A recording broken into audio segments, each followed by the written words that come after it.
जय हिंद दोस्तों। आइए आज मैं आपको क्लास 10 का चैप्टर 1 फिजिक्स बताने कर दीजिए, लाइक करिए और अपने दोस्तों के साथ में चालू करता हूँ। देखिए चैप्टर का नाम क्या है, reflection of light. Reflection of light यानी कहने का मतलब होता है कि प्रकाश का परावर्तन क्या है। देखिए दोस्तों, आपको इसमें से बहुत सारे टीचर ने बहुत ढंग से पढ़ाए होंगे, बहुत सारे अलग अलग टाइप से पढ़ाए होंगे, लेकिन आज मैं जो बताने जा रहा हूँ दोस्तों, इसको थोड़ा मैं सबसे हटकर बता रहा हूँ, ज़रा ध्यान दीजिएगा। देखिए सबसे पहले नंबर तो इसको देखने के बाद में बहुत सारा बच्चा के दिमाग में ये आता है कि सर इसमें क्वेश्चन तो एक ही को बन रहा है, पर ऐसा नहीं, इसमें क्वेश्चन बहुत बनता है। कहने का मतलब हुआ कि 3 क्वेश्चन तो इसमें कन्फर्म ही है, लेकिन इसमें 2 वो अपवाद में भी आ जाता है, ज़रा इसको ध्यान दीजिएगा। सबसे पहला नंबर यदि आपको कह देता है कि प्रकाश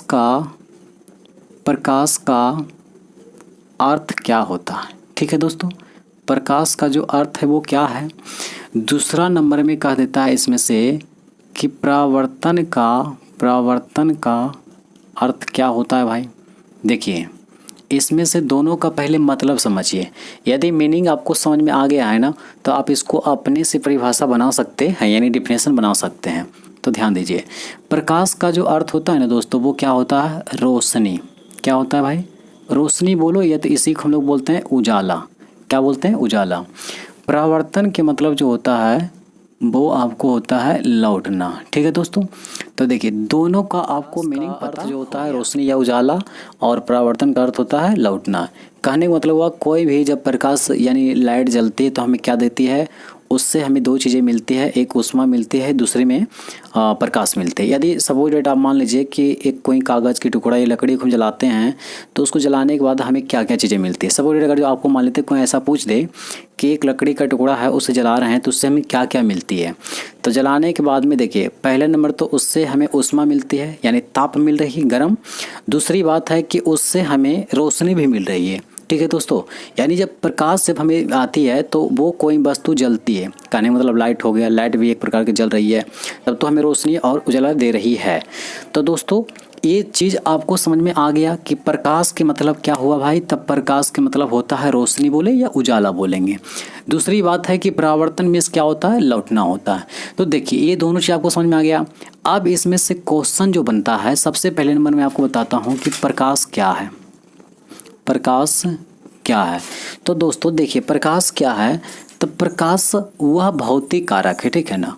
प्रकाश वह भौतिक कारक है, यहाँ लिख देता हूँ, प्रकाश वह भौतिक कारक है। प्रकाश वह भौतिक कारक है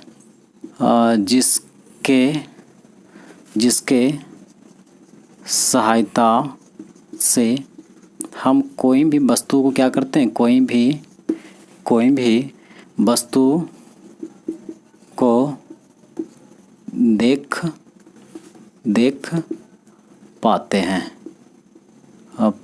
ठीक है, पाते हैं, ठीक है। देखिए सबसे पहले नंबर हमने क्या बोले भाई कि प्रकाश क्या है, तब प्रकाश एक प्रकार की आपको भौतिक कारक है, ठीक है दोस्तों। क्या है, भौतिक कारक है। प्रकाश एक प्रकार की जो है वो भौतिक कारक है, यानी प्रकाश हुआ भौतिक कारक है जिसके सहायता से हम कोई भी वस्तु क्या कर पाते हैं, देख पाते हैं। यदि मान लेते हैं कि कोई भी वस्तु को हमें देखना रहेगा तो किसकी सहायता से देखेंगे, प्रकाश की सहायता से देखेंगे। यदि आपके घर में लाइट जल रही है, अगर लाइट अचानक चली जाती है तो क्या कोई वस्तु को आप फिर देख पाते हैं, नहीं। तो इसका आंसर होता है कि हम सर नहीं देख पाते। क्यों नहीं देख पाते भाई, क्योंकि हम जानते हैं कि प्रकाश एक प्रकार की कारक है जिसकी सहायता से हम क्या करते हैं, कोई भी वस्तु को देख पाते हैं।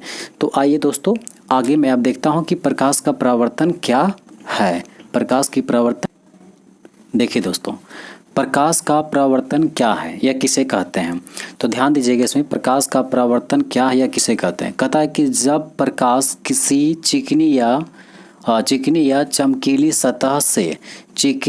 चमकीली सतह पर पड़ती है तो प्रकाश उसी माध्यम में लौट जाती है, तो इस घटना को ही क्या कहते हैं, प्रकाश का परावर्तन कहते हैं। देखिए दोस्तों सबसे पहले नंबर आपको ये ध्यान देना है कि जब प्रकाश किसी चिकनी या चमकीली सतह पर पड़ती है तो प्रकाश उसी माध्यम में लौट जाती है तो इस घटना को क्या कहते हैं भाई? प्रकाश का परावर्तन कहते हैं। देखिए डेफिनेशन इसका बहुत सारा है, अलग अलग हम बता सकते हैं कि जब कोई प्रकाश की किरणें किसी वस्तु से टकराकर किसी वस्तु से टकराकर पुनः उसी पथ पर लौट आती है तो इसे प्रकाश को परावर्तन कहते हैं। तो डेफिनेशन दोस्तों देखिए इसका बहुत सारा है, लेकिन मैं ये बता दिया हूँ। देखिए आगे इसको मैं बताता हूँ कि इसका फिगर पर मैं थोड़ा सा डिस्कशन कर देता हूँ कि ये कैसे कैसे होता है। ध्यान दीजिएगा, हमारे पास मान लेते हैं कि एक क्या है? समतल दर्पण है। आ रहा है बड़ा? देखिए ये हमारा क्या हो गया? एक समतल दर्पण। दर्पण समझते हैं? दर्पण मतलब आईने को कहा जाता है, ठीक है ना। इसको हम लोग क्या कहते हैं? दर्पण है। दर्पण जिसमें सजती है दुल्हन लोग ना, देख को चेहरे को देखती है और उसमें क्या करती है भाई? सजती है उसको। देखिए ये क्या हो गया है कि जो मैंने ऐसे डिजाइनिंग बनाया हो ना, ये कलई किया मतलब रंगा हूँ, ठीक है ना। अब सपोज डेट मान लेते हैं कि ये हमारे यहाँ से प्रकाश की किरण क्या हो रही है भाई? आ रही है, ठीक है ना। क्या हो रही है? यहाँ से प्रकाश की किरणें जो है वो आ रही है, मतलब किरणें। बताइए ये किरणें को सीधा इस तरह से क्या होना चाहिए? निकल जाना चाहिए, क्योंकि हम जानते हैं, अभी बताएंगे थोड़ी सी आगे बढ़ करके, कि प्रकाश होती है वो सीधी रेखा में गमन करती है। तो ध्यान दीजिए, आ रही यहाँ से प्रकाश की किरणें, इसे यहाँ से निकल जानी चाहिए, लेकिन जैसा ही इस दर्पण पर पड़ती है तो ये क्या होता है कि वापस ये लौट जाती है। समझ में आ रहा बात को? क्या होता है? वापस ये लौट जाती है।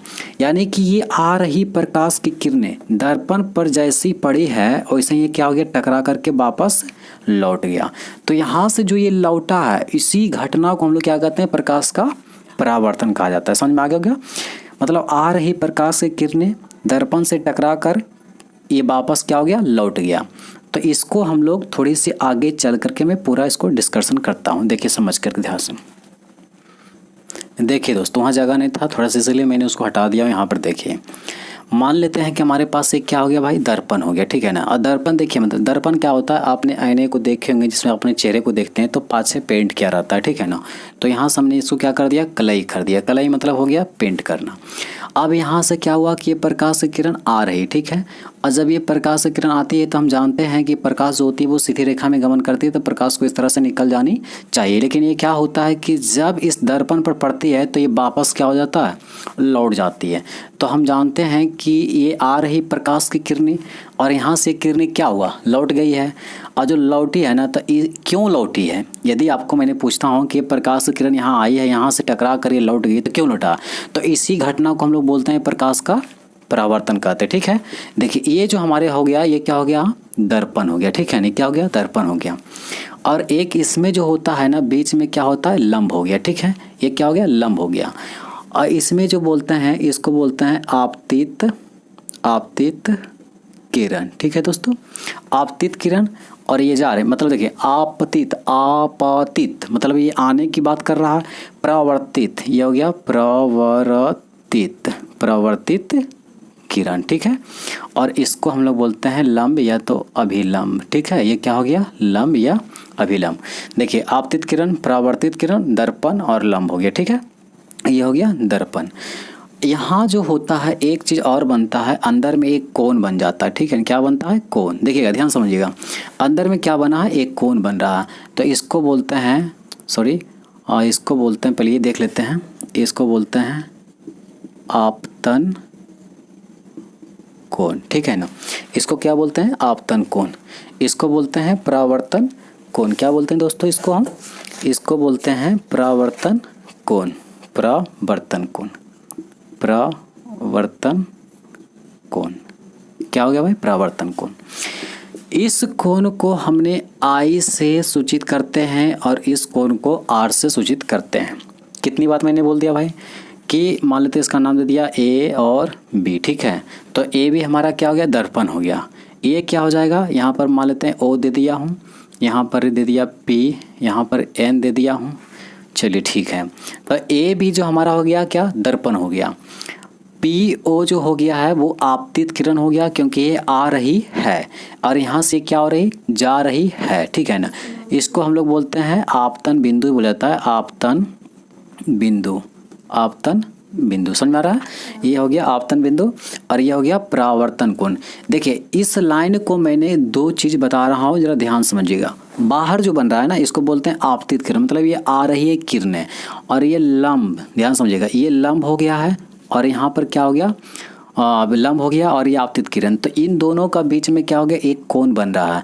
इस कोण को बोलते हैं आपतन कोण। ठीक है ना? हो सकता है एग्जाम में ये पूछता है कि आपतन कोण किसे कहते हैं। ठीक है, तो बताइएगा कि लंब और आपतित किरण के बीच में बने कोणों को हम आपतन कोण कहते हैं। ठीक है, उसी प्रकार से देखिए इसमें बोलेगा परावर्तन कोण किसे बोलेंगे भाई, तो लंब एवं परावर्तित किरण के बीच में बने कोणों क्या बोलते हैं हम लोग, परावर्तन कोण कहते हैं। आपतित किरण यहाँ से चला गया तो इसको परावर्तित किरण बोला, इसको क्या बोल दिया, अभिलंब बोल दिया, और इसको मैंने क्या बोल दिया, दर्पण बोल दिया हूँ। उम्मीद समझ में आ रहा है। ए भी हमारा दर्पण हो गया है। देखिए पी ओ जो हो गया आपतित किरण हो गया, और पी ओ एन जो हो गया आपतन कोण हो गया। फिर यहाँ पर एक नाम देता हूँ क्यू, ठीक है ना, ओ क्यू क्या हो गया, परावर्तित किरण हो गया, और क्यू ओ एन जो हो गया है। अगर आपसे पहले नंबर क्वेश्चन करता है कि प्रकाश के परावर्तन के कितने नियम होते हैं, तो आपने इसका आंसर दे देंगे कि सर इसका 2 नियम होते हैं। ठीक है दोस्तों, कितने नियम होते हैं भाई, तो 2 नियम होते हैं। अब दोनों नियम कौन कौन सा होता है, इसको समझिएगा। देखिए फर्स्ट में होता है आपतित किरण, परावर्तित किरण एवं आपतन बिंदु पर डाला गया अभिलंब तीनों एक ही तल में होते हैं। जरा पहला नियम को समझिए इस फिगर पर। इस लाइन को मैंने क्या बोला भाई कि किरण आ रही है, तो इसको बोले आपतित किरण। देखिए हो गया। अब यहाँ से ये क्या हो गया, जा रही है, तो परावर्तित किरण हो गया। और ये अभिलंब जो है यहाँ पर हो गया, तो तीनों का तीनों जो बिंदु है वो कहाँ है, एक ही बिंदु पर है कि नहीं है। ये आपतित किरण यहाँ से गई, परावर्तित किरण हो गई है, ये एक अभिलंब, तो ये जो होगा तीनों का तीनों एक ही बिंदु पर होता है। ठीक है, तो हम ऐसे बोल सकते हैं आपतित किरण, परावर्तित किरण तथा अभिलंब तीनों एक ही बिंदु पर होते हैं। ये प्रकाश का परावर्तन का पहला नियम। दूसरा नियम क्या होता है, देखिए आपतन कोण परावर्तन कोण के बराबर होते हैं, यानी एक कोण जो है वो इस कोण के क्या है, बराबर है। अगर इस कोण की मान लेते हैं कि थीटा डिग्री होगा, तो ये भी कोण का मान कितना होगा, थीटा डिग्री। अगर इसको 30 डिग्री, तो ये भी कितना हो जाएगा, 30 डिग्री। अगर ये 45 डिग्री होगा, तो ये भी कितना हो जाएगा, 45 डिग्री। कहने का मतलब हुआ कि ये जो दोनों आपस में एंगल बना रहा है, जो एंगल बन रहा है, कोण बन रहा है, वो दोनों आपस में क्या होते हैं, परावर्तन कोण के क्या होता है, बराबर। अभी मैंने ये बोला हूँ कि जितना इस कोण की माप होगा उतना ही इस कोण की माप होगा। ठीक है, तो इसको हम बोल सकते हैं कि आई बराबर से आर। ठीक है ना, ये होता है आई बराबर से आर। तो दोस्तों उम्मीद करता हूँ कि प्रकाश के परावर्तन के नियम आपको समझ में आ गया होगा। देखिए एग्जाम में ये चीज़ पूछा जाता है कि प्रकाश के परावर्तन के कितने नियम होते हैं। ये तो फिक्स है कि ऑब्जेक्टिव आपसे पूछेगा तो इसका आंसर बोलेगा 2, लेकिन कौन कौन सा होता है जरा इस पर ध्यान दीजिएगा। पहले तो आपको बता दिया हूँ मैंने कि ये हो गया आपतित किरण, ये परावर्तित किरण और ये अभिलंब, तीनों कहाँ, एक बिंदु पर। पहला इसका नियम हो गया। दूसरा नियम क्या हो गया, आपतन कोण, यानी ये जो अंदर में हो गया आपतन कोण और ये परावर्तन कोण, दोनों एक दूसरे क्या होता है, बराबर होता है।